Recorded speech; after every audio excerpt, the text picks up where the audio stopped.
Have you ever wondered why some objects float in water while others sink? The answer lies in the principle of buoyancy. Buoyancy is the upward force exerted by a fluid like water or air that opposes the weight of an object immersed in it. The principle of buoyancy was famously discovered by the ancient Greek scientist Archimedes. He realized that any object submerged in a fluid experiences an upward force equal to the weight of the fluid displaced by the object. If this buoyant force is greater than or equal to the object's weight, the object will float. If it's less, the object will sink.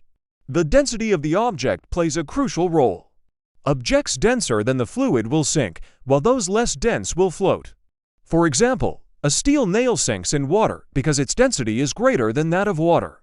However, a ship made of steel floats because its hollow shape means its overall density, considering the air inside, is less than that of water. In essence, buoyancy is a battle between two forces: the downward gravitational force of the object and the upward buoyant force of the fluid. The winner of this battle determines if an object floats or sinks.